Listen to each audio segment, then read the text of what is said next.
Good afternoon, everyone. Thank you so much for joining us and welcome to the very first installment of the Arusha Center Presents.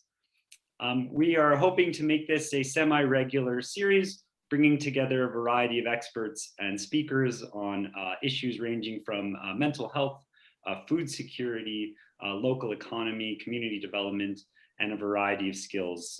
The next event we're planning, which will be either in October or November, will be a food canning and preservation course to teach people all about preserving food into the winter season. But we are so honored and excited to start this series off today with our very special guest, Dr. Bluestein. As many of you probably are aware already, Dr. Bluestein has been a physician here in the city of Calgary for well over 35 years. Is now retired, but throughout that time really witnessed the interconnection between physical health and mental health. And as such, it's become a bit of his mission to help people learn a variety of tactics to deal with their stress and to deal with the general anxiety that we all unfortunately deal with as humans on this planet. And so it is a great honor and privilege for me to introduce Dr. Bluestein, who is actually also my dad. So I'm very honored to be able to kick this off with him today. So Dr. Bluestein, if you'd like to join us now, thank you very much. Thanks very much, Jared, for your kind introduction. And it's quite a unique and lovely opportunity to be able to share a program with my son. So thank you for this honor of being able to do that. And I'd like to extend my gratitude for all of you who are joining me today. It gives me a great opportunity to discuss with you what I hope will be mindful strategies for stress relief. As Jared said, I was a gastroenterologist for many years. This is a medical physician who has a particular interest in the esophagus, the stomach, the pancreas, and colon large bowel issues. And what was very evident over the many years of my practice was how important stress was in both causing and exacerbating physical and psychological symptoms. Whenever anybody came to me, I would always ask, so tell me, what went on in your life when this problem started? And inevitably, people would share, you know what? I had increased stress. It was related to family, relationship, kids, job, finances, and health.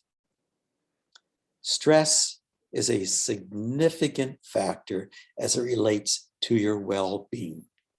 And whenever you experience a worsening or a new onset of a symptom, always inquire, what is going on in my life at this time? It may not be the only answer, but certainly something important to reflect on. In an attempt to help my patients with their stress, what I did was I created a website called the breathproject.org. And on that website was an animated video on how to meditate and multiple interviews with mindfulness experts. About 5 years ago, I helped to co-create and organize a Calgary group called the WTM, Wellness Through Mindfulness. And this was a group of dedicated practitioners who wanted to arrange the free offering of teachings on mindfulness and related topics. Historically, we would meet at the Shaganappi Community Hall twice a month in person. With the advent of COVID, we have partnered with the Calgary Public Library. And twice a month, on the first and third Thursday, we freely offer a teaching on mindfulness.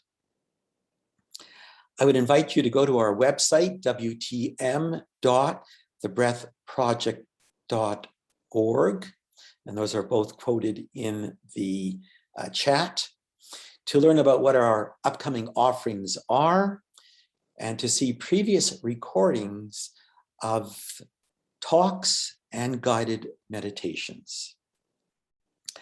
I wrote a book called Mindfulness Medication, a physician's prescription for stress relief, that is available as a free download from the Breath Project website. We are recording this session, and we will post it hopefully soon on the WTM website of video. We are going to have a question and answer period at the end of my presentation. So if you have any questions that arise, just type them into the chat, and you will also have the opportunity to ask your question live if you'd like to at the end of the session. So today, I'd like to review some mindfulness strategies for stress relief. We carry with us a device that is essential for dealing with stress. We go to bed, wake up in the morning, eat, walk, go to work, have sex with it available. And I'm not talking about your smartphone. I'm talking about your breath.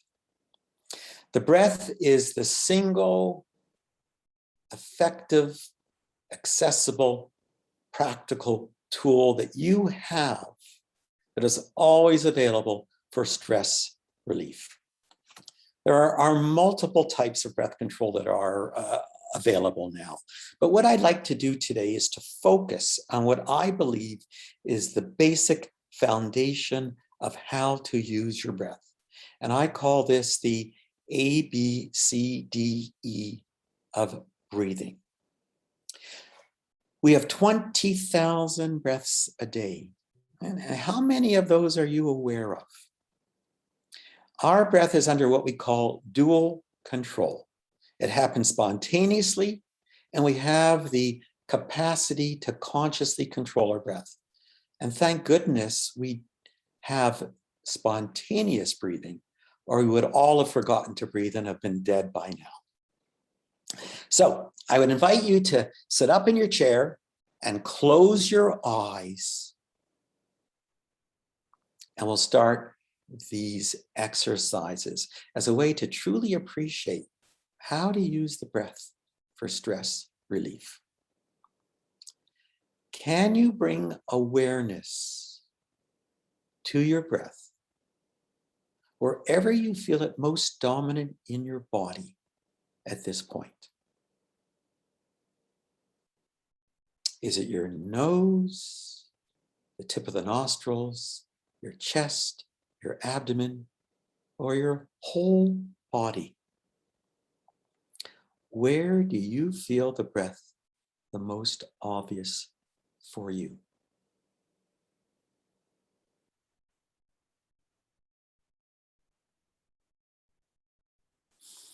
And can you now bring awareness to the physical sensation of the movement of the breath?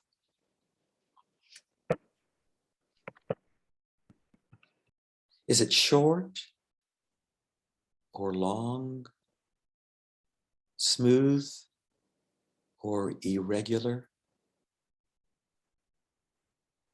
quiet or loud, warm, cool, dry, or moist? What are the physical sensations of the breath? Bring your awareness to that.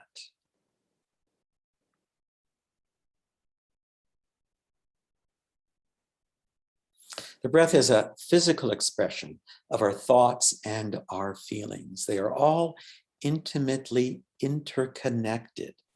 What we think, what we feel is expressed in our body, in our breath and our bodies. The breath is an indicator of our mental and emotional state.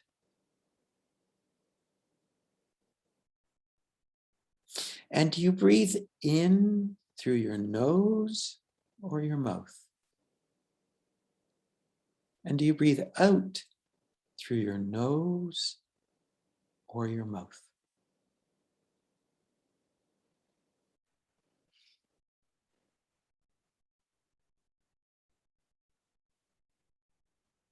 Breathing in through your nose is preferable. When you do that, you warm the air, you humidify the air, and you filter the air. A degree of resistance to the movement of the breath through your nose as your mouth. And this will force you to have a deeper and slower breath, allowing for greater movement of the breath, greater ventilation, and greater oxygenation of the breath. When bringing awareness to the location of where you feel the breath, it may be more helpful to bring that awareness to the tip of your nose. This is a very focal spot, a very sensitive spot, and it helps to reinforce the importance of breathing in and out through your nose and not your mouth. So let's just practice. Can you bring awareness to the physical sensation of the movement of the breath at the tip of your nose?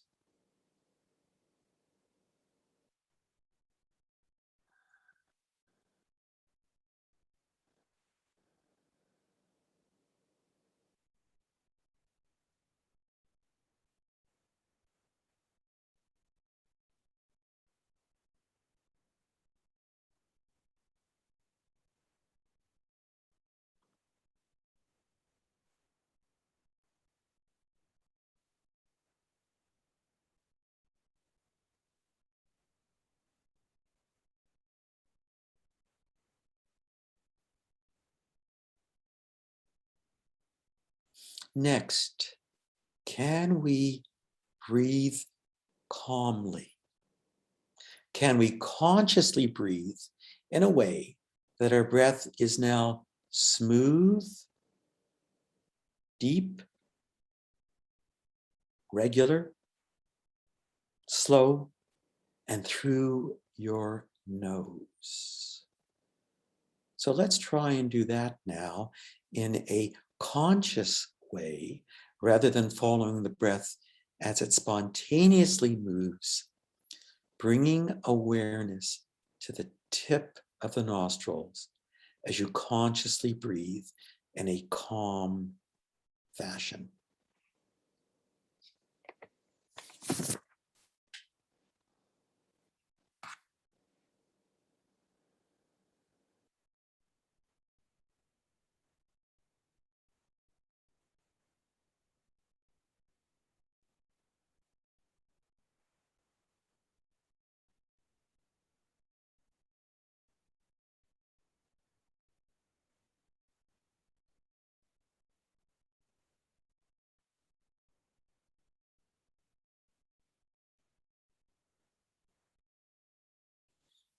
And now I would ask you, can you place one hand on your belly and one hand on your chest?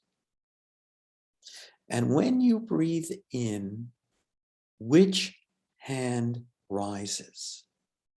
Is it the hand on your chest or the hand on your belly?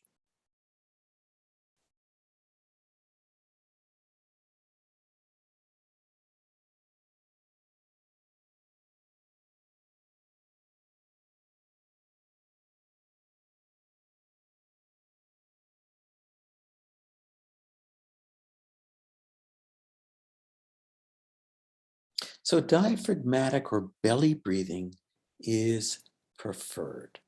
When you breathe through your chest, your breathing tends to be shallow, and you're really only moving air through the upper airways, where there's less air exchange that occurs. The alveoli or air sacs that are important for air exchange are located deeper in your lungs. So when you belly breathe, you are moving air in a much greater way through your lungs. And this allows for better ventilation and better oxygenation. So can you now breathe in a way where you consciously have the hand on your belly rise as you breathe in?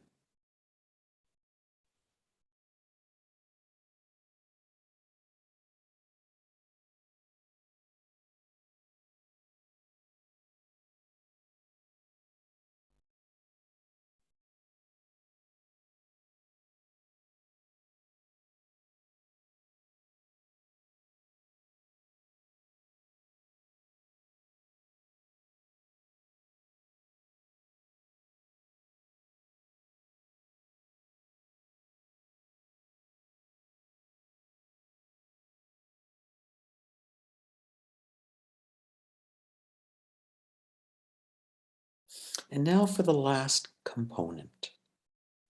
I would ask you to count your breath. How many seconds does it take to inhale your breath? And how many seconds does it take to exhale your breath?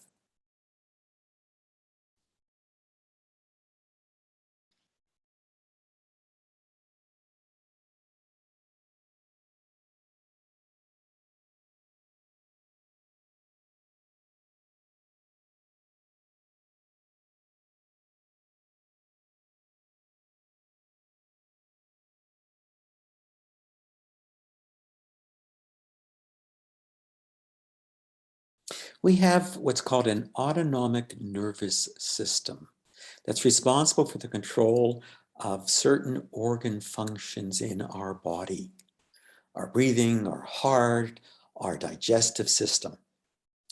When we breathe in, we stimulate what is called the sympathetic nervous system, the fight or flight response. When you breathe out, you stimulate the parasympathetic nervous system that results in the relaxation response. So it makes sense that the longer you breathe out relative to how long you breathe in will support relaxation. Can you practice now breathing? Count how many seconds it takes to breathe in, and then try and breathe out for at least 1 second or longer as you exhale.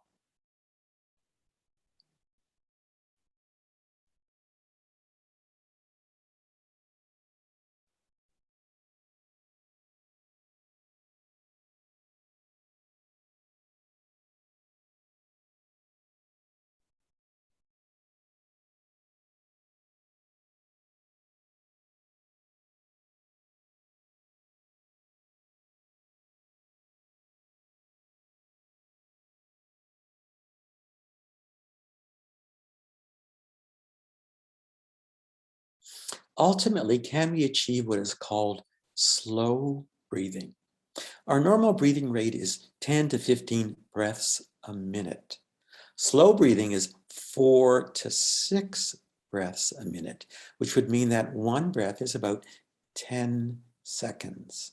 Interestingly, this breathing rate seems to be the optimal rate for parasympathetic stimulation and the relaxation response, pulmonary ventilation, oxygen exchange, blood pressure, and heart control. So can you slowly control your breathing such that you are breathing in for a count of 4 and out for a count of 6?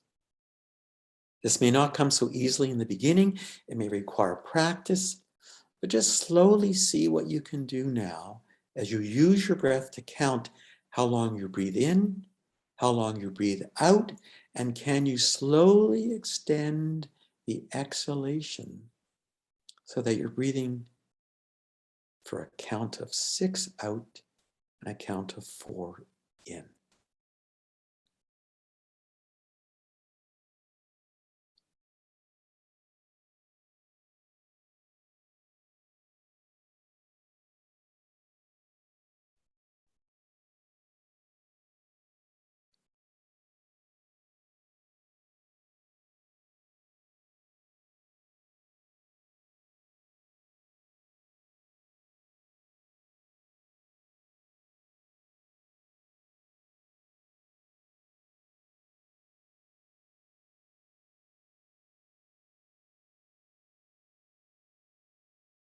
So can we put all this together now?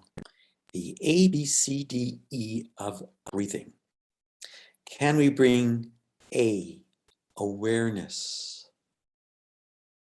to the movement of the breath, to the physical sensations of the breath at the tip of the nostrils? Can we B, C, breathe calmly in a smooth, regular fashion through our nose? Can we have D, or diaphragmatic or belly breathing, such that when you breathe, the hand on your belly rises when you breathe in rather than your chest? And E, or exhalation. Can we breathe out longer by at least 1 second relative to inhalation? And ultimately, can we get to slow breathing, where we are breathing in for a count of 4 and out for a count of 6?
So how do we bring the A, B, C, D, E of breathing into the real world?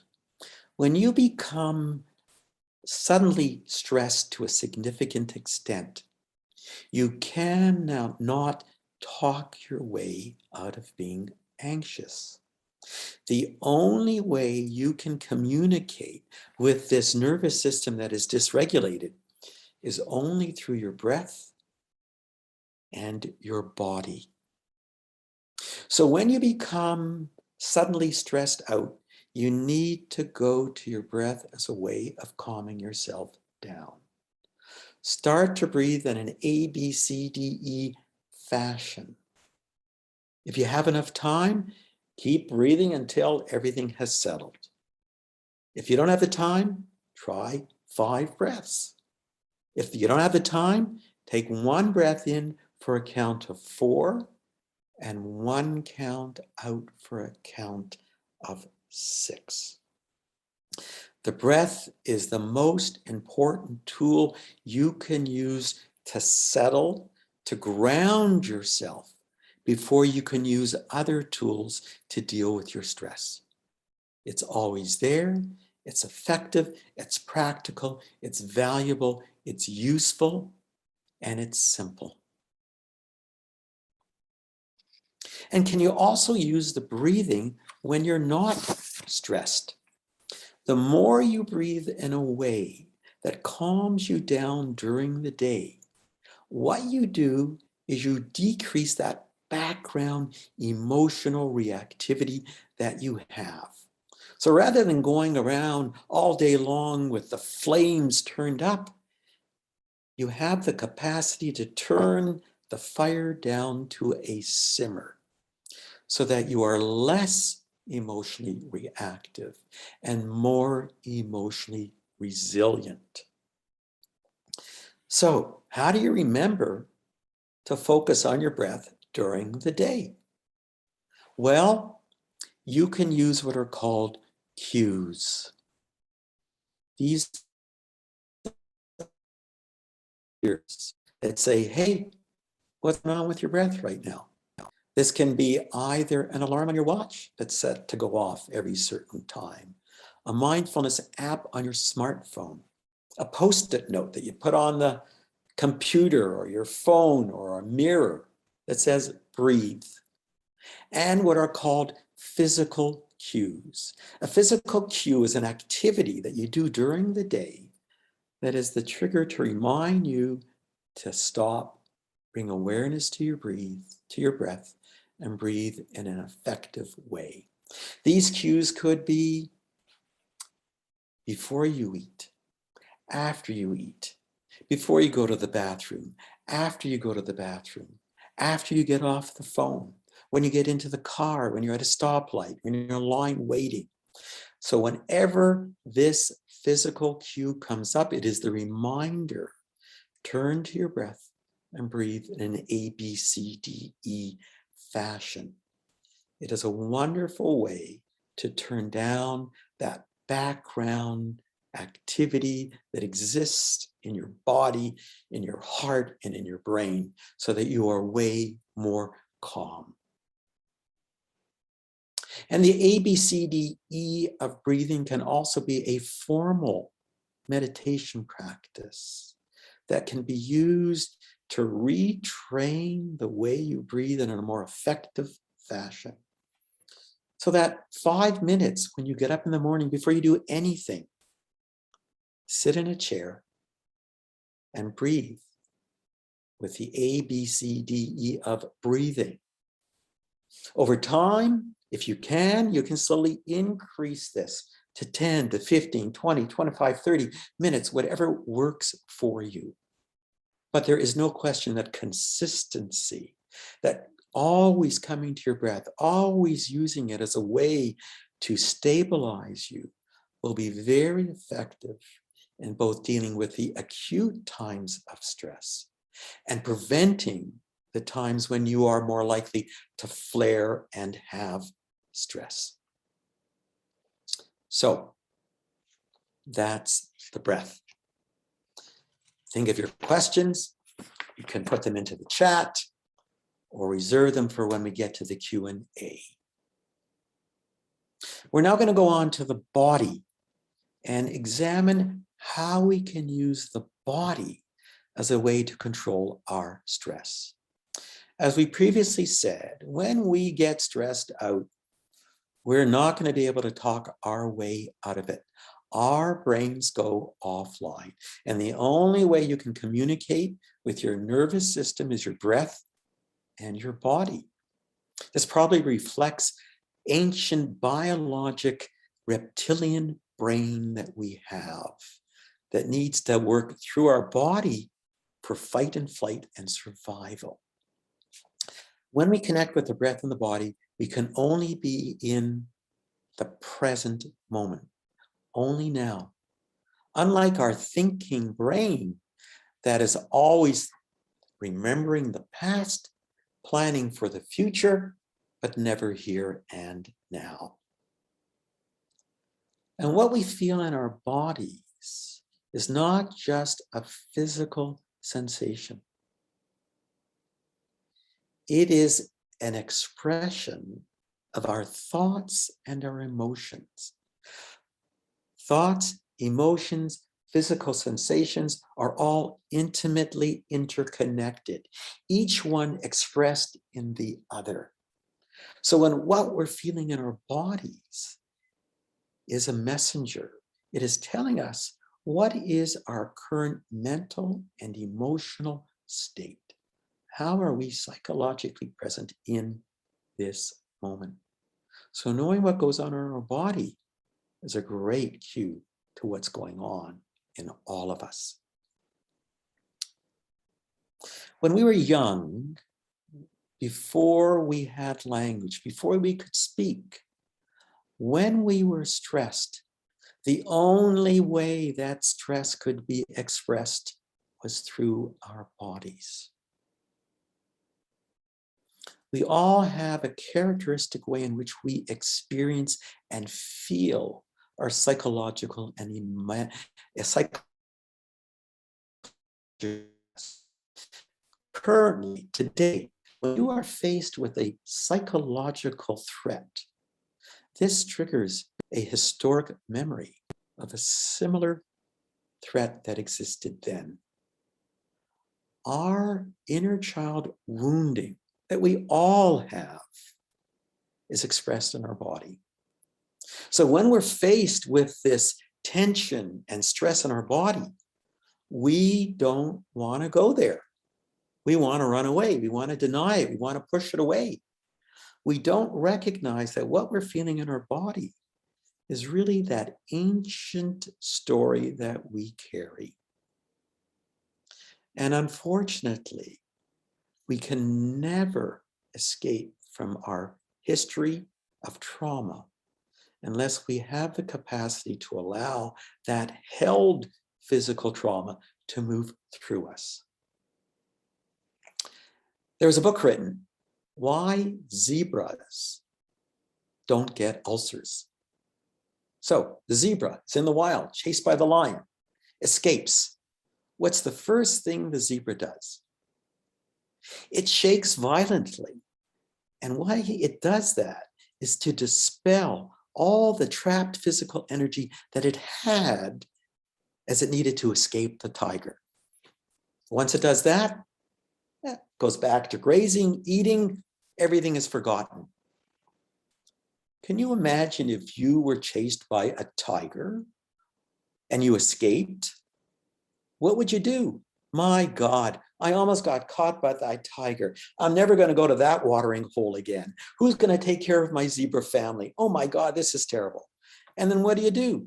You repeat the story. And what do? You repeat the story. We are great storytellers over and over again. And the problem is that every time we remind ourselves of our story, we bring back all that mental and physical trauma. We never escape it. It's always there. Unless we can start to find a way to allow it to move through us. The problem is that we are disembodied. We live in our heads. Our body serves the function of supporting our head rather than being a valuable messenger for us. So I'd like to go over a technique that will allow us to have increased sensitivity to what is alive within us on a moment-to-moment basis. And this is called a body scan. I just caution you that if you feel touching into the physical memory of previous trauma may be very upsetting for you and trigger past memories, then maybe it's not wise to do this exercise. So I would invite you to close your eyes, sit up in your chair, and bring your awareness to the contact of your feet on the floor. What sensations do you feel? And I'm not talking about labels, tingling, pressure, warmth, cold. I'm simply talking about the raw feeling that exists, that you know is there, but is beyond words. Can you allow yourself to feel the sensations of your feet as they contact the floor?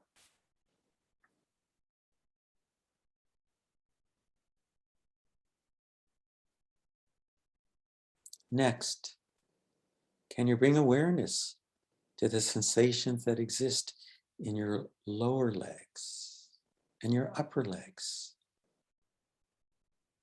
Do they have boundaries?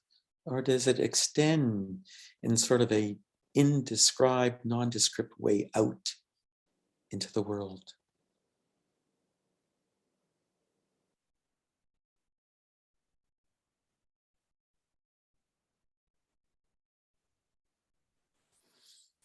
Now bring your awareness to the sensation of your buttocks, your bum, as it contacts the chair. What sensations do you? And as you bring sustained awareness, what happens to those sensations? Do they change? And how do they change?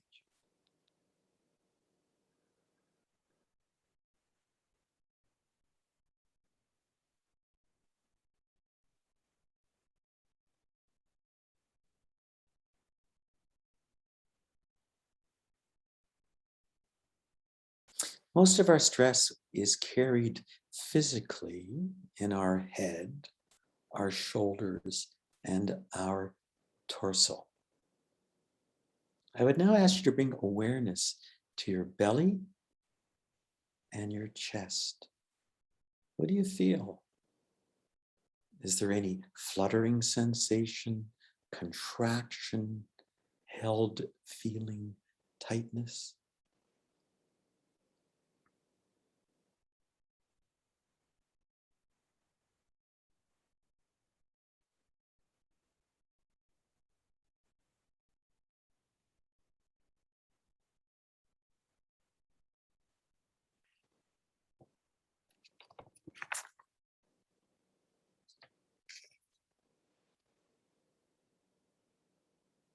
Now bring awareness to your hands, your lower arms, and your upper arms.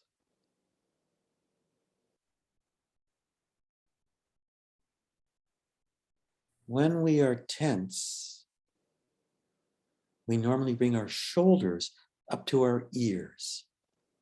Where are your shoulders? Are they relaxed or are they drawing up to your ears?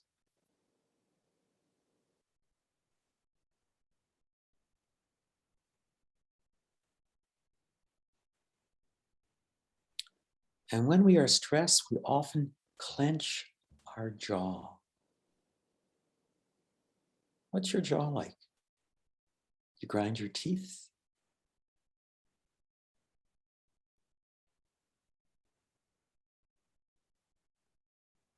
And what about your eyes? Are they relaxed? Are they squinting? And your forehead? Do you have a frown?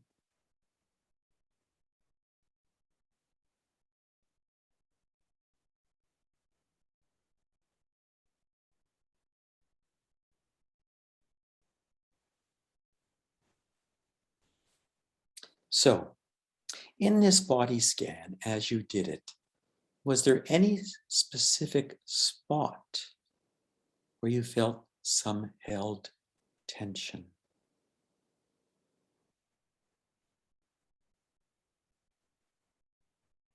And what was the nature, the characteristic of that held tension? Every one of us will carry our stress in our bodies in a characteristic location and manner. By doing a body scan, we start to become aware of tension that is held in our body that we're just not aware of. And we start to become familiar with the characteristic way in which we hold our tension. Bringing sustained awareness to our bodies and to where we hold our tension can be very valuable. There is what we call an observer effect of mindfulness, of bringing sustained awareness to a spot. It starts to diminish, change, and end. As we develop the capacity to sustain awareness, we start to gain the confidence of being able to stay with our physicality. And we also begin to observe the nature of reality, and in that all things change and that impermanence is universal. When doing the body scan, it can be helpful to use your breath as a timer so that specific body site, initially stay with it for one long in-breath and out-breath. So the breath can be used as a timer to stay at each body spot. And with time, if you will have more time, you can stay with it for 2 breaths or 3 breaths or whatever works for you. And consciously directing your breath into the area of tension helps to release the tension and allows for a whole body to relax as well.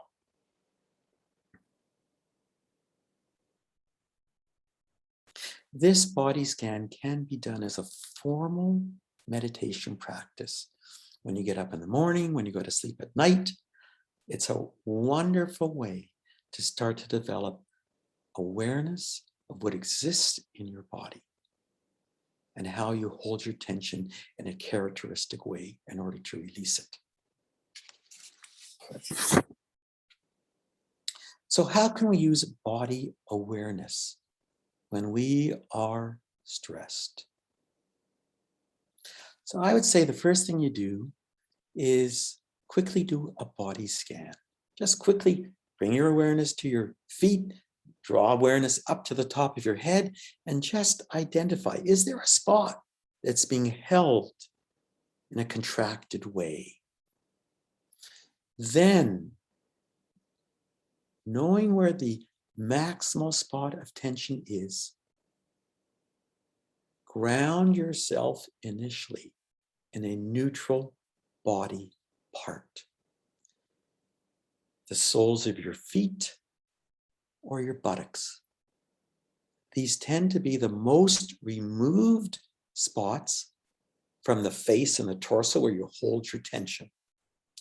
And initially grounding yourself in a neutral body part allows for you to settle, distract yourself from your thinking mind, and bring you into the present moment.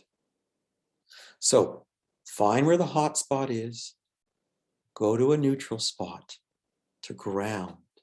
And then once you feel grounded, after resting in your feet or your buttocks, slowly bring your awareness as close as you can get to the hot spot. For many of us, we will never get to the hot spot. It is too difficult to go there because what it is doing, it is subconsciously triggering a memory of previous trauma. So what you do is start neutral, go as close as you can go. If you can't get all the way here, that's fine. And at times you may need to go back to the neutral spot and then come back up again. And this is called pendulating, moving back and forth from a place of neutrality to a place of activation. And over time, gradually, there may be a shift in the capacity to move closer to the hot spot, the capacity to stay longer with the hot spot as we gain the confidence and the relaxation in our body to deal with our held stress. Again, be careful.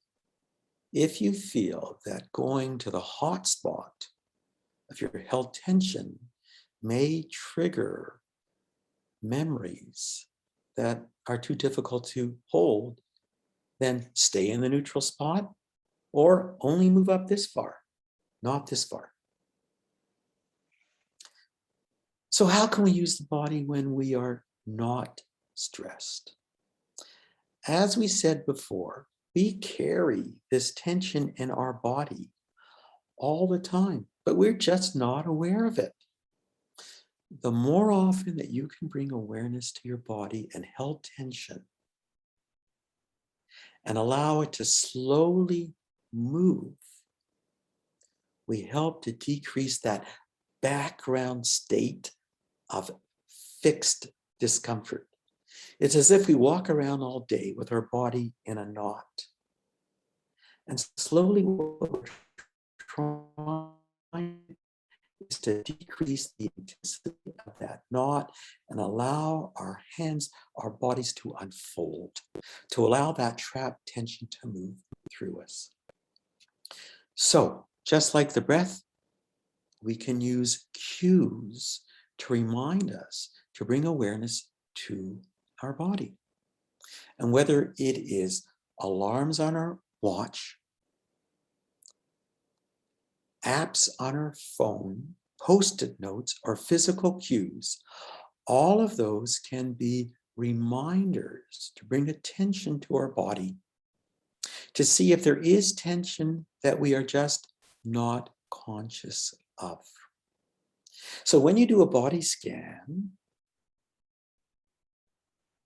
and you remember to look at the body, quickly do a scan. Where is the tension held? Go to your neutral spot, and then slowly ascend up as close as you can get to that area. So, breath and body are wonderful ways to deal with our stress. To summarize, remember the ABCDE of breathing. Awareness of the breath at the tip of the nostril. Breathe calmly through your nose. Breathe with your diaphragm, belly breathing, with your belly rising and not your chest on an inhalation. And exhalation. Breathe out longer for 1 second than you breathe in. And ultimately, can you cultivate slow breathing with a count of 4 in and a count of 6 out? When you're acutely stressed, go to your breath and bring cues to remind you to focus on your breath during the day. And when you are reminded to go to your breath from your cue, try and stay with the breath for at least 5 breaths. The body is also a wonderful way to deal with stress. The body scan is a formal practice. It's a great way to develop awareness of the tension you hold in your body that you're not even aware of, where it's located, what its characteristic is.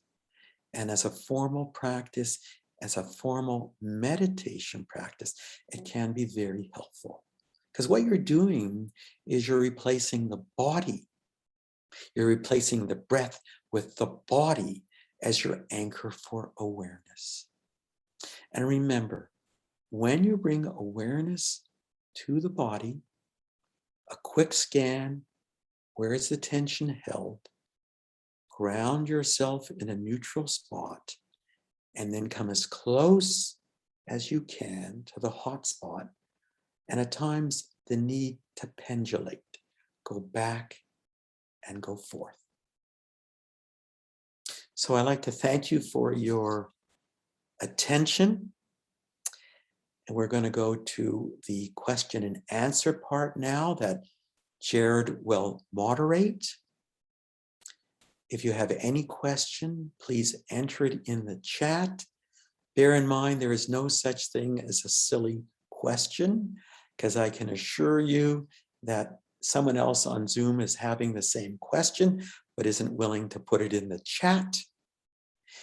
If you have a question that relates not only to breath and body, but to meditation, mindfulness, I'm quite happy to answer those questions. And for any of you who would like to ask your question live, If you go to the reaction icon at the bottom, there is the capacity to raise your hand. So this is a great time to ask your questions. Thank you very much, Dr. Bluestein. It's very, very insightful and some wonderful skills. We'll maybe wait a sec to see if anyone feels like asking a question. And maybe I'll start with a stupid question just to set the bar low, even though there's no such thing. I have found that sometimes in the past, when I've tried to engage with some of these techniques, the level of stress sort of supersedes my ability to practice. So I feel like there's a lot going on. I feel like I'm not able to take that moment to stop. And so rather than going through this practice, I often just sort of go with my stress. What would you say to someone who often feels so overwhelmed, or just maybe as such at the breaking point that they just don't have the feel like they have the capacity to add one more thing to themselves? Well, how would you suggest someone to start breaking through those negative cycles and actually start incorporating this as a practice? So I think the last word is probably the most significant word that you said, Jared. Practice. And so when you want to learn how to play a sport or a musical instrument or dance, the only way to do it is to practice. And so that's why it's very important to develop the skills initially when you're not under stress, when you don't have the capacity to think of anything else because you are so overwhelmed by your stress. But if you start to develop a practice of breath awareness or body awareness, then that skill starts to become ingrained. And ultimately, what happens is that it starts to occur spontaneously without you actually having to think about it. So I think the most important part is you need the perseverance and the recognition that this is a good practice. You know, there's no question in my mind, and I've been doing this for many years, that I feel that ultimately what happens is that the practice begins to do you rather than you do the practice, that it instinctively occurs. And I can honestly say from my obsessive compulsive type A behavior that I'm sure you know, that there has been a progressive and hopefully gradual improvement. And I know personally in myself that I feel that because of the practice, there are less things that trigger me. When I get triggered, I don't go as high. I'm not as triggered as much. I come quicker. There's a greater sense of resilience. And that has a profound sense of peace to it. So one needs to practice. And one needs to remember, I'm stressed. Go to my breath. That's the key. It's not asking you to dissect, to investigate, to evaluate your thoughts. It is simply saying, go to my breath, go to my body. Thank you. That's great to remember. Sometimes we want to just be good at these things without really putting in the work. So often we forget that it does take, obviously, practice, repetition for it to become more natural. And that we trained ourselves to react to stress rather than to be proactive with it sometimes. Susan Fleury asked, could you remind us some of the physical signs of stress, since they could be different for every person? So I think that's an important question. It's the recognition that the way we experience our stress physically is not the same as everyone else. And so some of the ways might be, I know for myself, I get a fluttering sensation in my belly.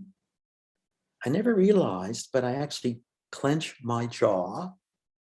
And as a good gastroenterologist, I often have an urge to have a bowel movement. So it's different for everybody. And part of it is generic, and part of it is because maybe in some unfortunate way, someone was held in a very traumatic way at the time they experienced their stress that now is ingrained within how they experience the sensation. I think what's important is to allow yourself to experience your thoughts and your emotions in your body, that you begin to say sadness, fear, shame, guilt, happiness, but allow yourself to feel it in a physical way. And going to it and engaging it physically may be an easier way to tolerate it than trying to deal with our minds. Because our minds create such stories, such fear about what we are experiencing. And so it's a form of distraction in some way. Can you get out of your thinking mind and get into your body?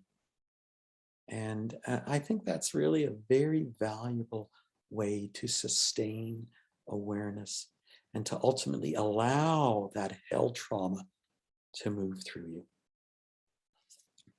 you. Thank you. MJ was wondering if you have any music recommendations that can help keep stress levels down. Well, I know that he's not asking for what my music preference is. But, you know, we all know there are wonderful ways to deal with stress. And so I think this raises a very good point, that there are multiple ways to deal with stress. And for some, it's exercise. For some, it's going for a walk.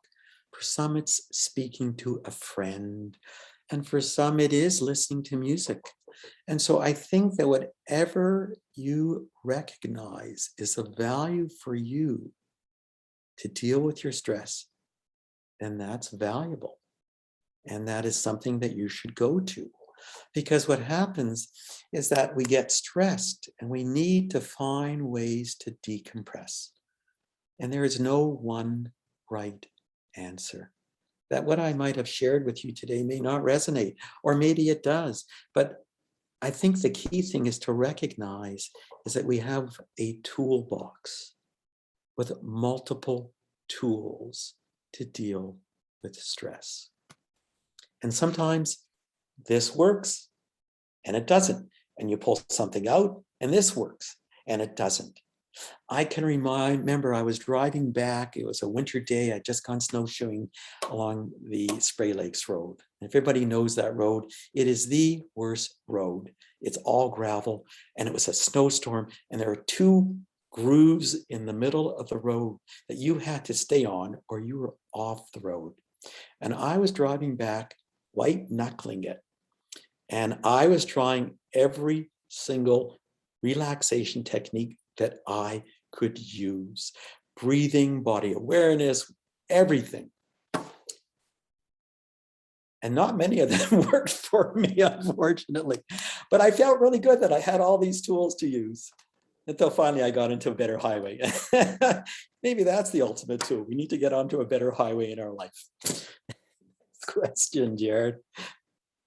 Well, if I can overshare just on that idea, sometimes we probably don't practice these things perfectly. I recall when I was younger and you were starting to delve into this world and we would get into arguments as fathers and teenage sons do. And you would get upset and I would say, oh, this meditation thing's really working well for you, isn't it, Dad? Just twist that knife. So yes, we're not always great at it and it is a lifetime practice. But use the tools we have. This is, for all those out there, the best tool, the best way you can practice is to have a family member remind you who you are and your failings. Nothing more challenging than family. Abir and Melissa were wondering, what is your opinion of the wide availability of apps out there to facilitate meditation? And do you have any that you would recommend? So I do think that apps can be very helpful. You know, we are in an era where there is so much that is available. Rather than mentioning a specific app to you, what I would recommend are specific teachers that have lots of teachings available online. And some names are Jack Cornfield, Joseph Blustein, Sylvia Blustein, Tara Brock, and all of these people have wonderful apps and wonderful websites. And if you go to the WTM website and go to the resource page, we have a list of multiple names of excellent teachers. And I would refer you to that resource. And I would refer you to the WTM website because we have multiple recordings of Zoom talks and guided meditations that can help you. I think in the beginning that using a guided meditation can be very helpful. It's sort of like training wheels on a bike, and it helps to guide you where you're going. And then ultimately, you can take the wheels off and go straight. I did a Zoom talk on focused breath meditation, and it's on the WTM website, and that may be another resource for you. Thank you.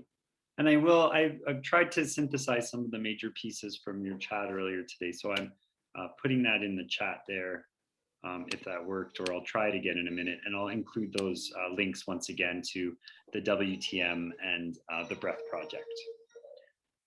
Shane asks, how would you improve our current healthcare system? And are there any policies that you would like to implement or see? So I would like to say that we're very fortunate in Canada. We have a universal healthcare system. Is it perfect? By no means, but it is a very good healthcare system, especially for people who are in need. I think the problem that we have is we don't necessarily have a good mental health care system because so many of us need help in that realm. And unfortunately, we don't have the resources, I think, available for individual help and counseling. It's certainly there for people who are in an acute crisis, but we do have issues of cost and private psychological system. Alberta Health Services does have free psychological counseling, and one can access that through the Alberta Health Service system.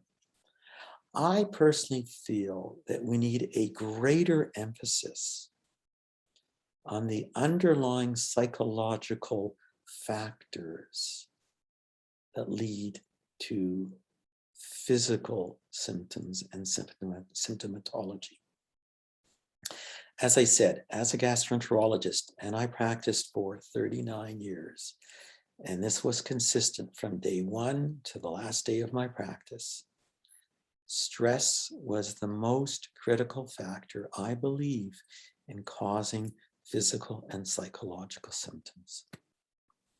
And the most significant question I could ask my patients was, what went on when this problem started? We need to be careful that certainly there can always be a good organic physical reason for there to be onset of symptoms and change in patterns. But it's very important to explore that as a possibility. And I think that many of us are needing to be reliant on our own resources, and capacity. And I think that maybe that's why you're all here today, to find a way to help deal with your stress. And I acknowledge, and I think that's great, because you are taking your health and you are being autonomous in how you are trying to improve it. And so I think we can't totally rely on our healthcare system. I think that a large part of this is what we as individuals can do to try and help. And I think being part of a community can be very helpful. And I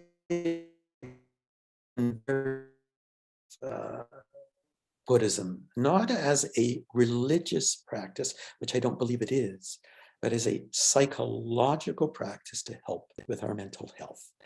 And joining communities that support your practice can be very helpful, such as the WTM. Well, that's great. Thank you very much. Once again, I did put those resources in the chat, and you can feel free to just copy and paste that somewhere if you'd like to keep it, or feel free to email me if you'd like a copy of this. I can email it to you within the next few days. I won't get to it right away, but I will. Any last questions from the audience? Well, if not, you all know where you could reach Dr. Bluestein. You can get engaged with the WTM Wellness Through Mindfulness project. They meet around twice a month, sponsored by the Calgary Public Library. Please check out thebreathproject.org. Tons of great resources on there to help you deal with stress and incorporate this practice into your daily life. Once again, a heartfelt thanks to Dr. Bluestein for coming out and sharing his wisdom and ideas with all of us today. And thank you all for joining us. It's been a real pleasure to be able to make webinars such as this. So yes, please keep your eye out for future ones. Please check out the Wellness Through Mindfulness site, as this talk will be up there if you'd like to revisit anything. And thank you so much, everyone. Thank you again, Dr. Bluestein. Thank you very much for the privilege of being able to be here today. And thanks everybody for coming and joining us. Take care, everyone. Take care. Bye-bye.